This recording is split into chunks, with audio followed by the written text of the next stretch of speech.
भारत की रक्षा ताकत में एक और बहुत बड़ी बढ़ोतरी हुई है। Defence Research and Development Organisation और इंडियन एयरफोर्स ने मिलकर के एक ऐसा हथियार टेस्ट किया है जो साधारण बमों को भी डेडली प्रिसीजन वेपन में बदल सकता है।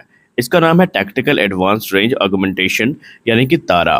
देखिए, ये सिर्फ एक हथियार नहीं है, बल्कि भारत की इंडिजिनस स्मार्ट वेपन रेवोल्यूशन की शुरुआत मानी जा रही है।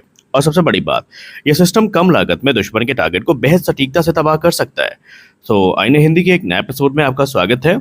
इस वीडियो में हम पहले जानेंगे कि ये तारा है क्या, ये काम कैसे करता है, और क्यों इसे भारत का पहला इंडिजिनस ग्लाइड वेपन सिस्टम कहा जा रहा है, और कैसे ये भारतीय वायुसेना की स्ट्राइक कैपेबिलिटी को पूरी तरीके से बदल सकता है। आज के इस वीडियो में हम सब कुछ डिटेल में समझेंगे। पहले हम जानते हैं इस टेस्ट के बारे में जिसको लेकर इस समय चर्चाएं चल रही हैं। 7 मई 2026 को Defence Research and Development Organisation और इंडियन एयरफोर्स ने ओडिशा तट के पास टैक्टिकल एडवांस रेंज ऑगमेंटेशन यानी तारा का एक पहला फ्लाइट ट्रायल सफलतापूर्वक पूरा कर लिया है। ये परीक्षण बेहद महत्वपूर्ण था क्योंकि पहली बार भारत ने ऐसा indigenous modular glide weapon system सफलतापूर्वक टेस्ट किया था जो अनगाइडेड वॉरहेड को प्रिसीजन गाइडेड वेपन्स में बदल सकता है। यानी पुराने साधारण बम अब स्मार्ट प्रिसीजन स्ट्राइक वेपन बन सकते हैं। और आप सब जानते हैं कि इसका बड़ा बेनिफिट हमें होगा। हम सब ने ऑपरेशन सिंदूर में इसका एक ट्रायल ऑलरेडी देख लिया है। इस टेस्ट के दौरान वेपन को एयरक्राफ्ट से रिलीज किया गया और उसने अपने टारगेट को एक्यूरेसी के साथ हिट किया। और यही इस ट्रायल की सबसे बड़ी सफलता थी, और आप कह लें कि यही हमारा मिशन ऑब्जेक्टिव था जिसको हमने यहाँ पर अचीव कर लिया। तो आखिरकार ये तारा है क्या, आपके मन में ये प्रश्न आ रहा होगा। देखिए, तारा कोई पूरी तरीके की ना तो एक मिसाइल है, ना ही कोई नया गाइडेड बॉम्ब है। ये एक modular range extension glide kit है। इसका मतलब क्या होता है, सरल भाषा में आपको समझाऊं तो ये एक ऐसी स्मार्ट किट है जो पुराने डम बॉम्ब या अनगाइडेड वॉरहेड पर लगाया जा सकता है। इसके साथ ही वो साधारण बॉम्ब जो है ज़्यादा दूरी तक जा सकता है, हवा में ग्लाइड कर सकता है और टारगेट को प्रिसीजन के साथ हिट कर सकता है। यानी भारत अब कम लागत में स्मार्ट वेपन्स तैयार कर रहा है। अब समझते हैं कि ग्लाइड वेपन टेक्नोलॉजी होती क्या है और ये काम कैसे करती है। देखिए, सामान्य बम एयरक्राफ्ट से गिरते ही ग्रेविटी के भरोसे नीचे गिरते हैं। इसमें आप एक्यूरेसी की उम्मीद बहुत ज़्यादा नहीं कर सकते। उनकी रेंज कम होती है और उनकी एक्यूरेसी भी काफ़ी लिमिटेड होती है। लेकिन ग्लाइड बॉम्ब्स की जब हम बात करते हैं या ग्लाइड वेपन्स की बात करते हैं तो ये अलग होते हैं। इनमें विंग्स ऐड करी जाती हैं, नेविगेशन सिस्टम ऐड किए जाते हैं, गाइडेंस पैकेज होता है पूरा, और कंट्रोल सर्विसेज लगाई जाती हैं। यानी कि एयरक्राफ्ट जब इसे ऊंचाई से रिलीज करता है तो वेपन सीधे नीचे नहीं गिरता, बल्कि ग्लाइड करते हुए कई किलोमीटर तक टारगेट में पहुंच सकता है। यानी इससे हमें ज़्यादा रेंज मिलती है और एक्यूरेसी भी हमारी काफ़ी ज़्यादा हो जाती है। और एयरक्राफ्ट को दुश्मन के एयर डिफेंस के बेहद करीब जाने की भी ज़रूरत नहीं पड़ती, जिससे वो भी सेफ रहते हैं और मिशन हमारा एग्जीक्यूट हो जाता है। तो भारत के लिए ये इतना महत्वपूर्ण क्यों है?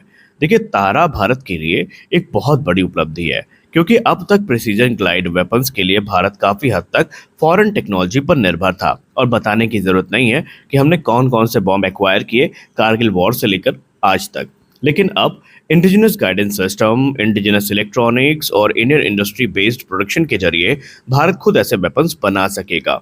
और ये आत्मनिर्भर भारत के लिए डिफेंस विजन का एक बड़ा उदाहरण है। यहाँ पर हमें लो कॉस्ट में डेडली सोल्यूशन मिल रहा है। जी हाँ, तारा की सबसे बड़ी खासियत ही है इसकी लो कॉस्ट कैपेबिलिटी। यानी आज मॉडर्न प्रिसीजन मिसाइल्स जो है वो बहुत महंगी होती है, लेकिन तारा एग्जिस्टिंग वॉरहेड को अपग्रेड करके ही स्मार्ट वेपन में बदलता है। यानी कि कम खर्च होता है, बहुत ज़्यादा हमें इस पे खर्च नहीं करना पड़ता, ज़्यादा मारक क्षमता मिलती है और मास प्रोडक्शन की सुविधा भी हमें यहाँ पर देखने को मिल जाती है। यानी युद्ध के दौरान ये कैपेबिलिटी बहुत महत्वपूर्ण होती है क्योंकि बड़ी संख्या में प्रिसीजन स्ट्राइक करना संभव होता है। और आप सब जानते हैं कि जिसके पास प्रिसीजन स्ट्राइक कैपेबिलिटी है वही एक तरीके से युद्ध को डोमिनेट करता है। इस प्रोजेक्ट को डीआरडीओ की हैदराबाद स्थित रिसर्च सेंटर इमारत यानी आरसीआई ने डेवलप किया है। आरसीआई वही लैब है जिसने भारत की कई एडवांस मिसाइल गाइडेंस सिस्टम पर काम किया है। इसके अलावा Defence Research and Development Organisation की अन्य लेबोरेटरीज का भी यहाँ पर योगदान रहा। इसमें डेवलपमेंट कम प्रोडक्शन पार्टनर्स थे और भारतीय प्राइवेट इंडस्ट्रीज ने भी इसमें काफ़ी ज़्यादा अपना योगदान दिया और उनको भी इसमें संलग्न किया गया।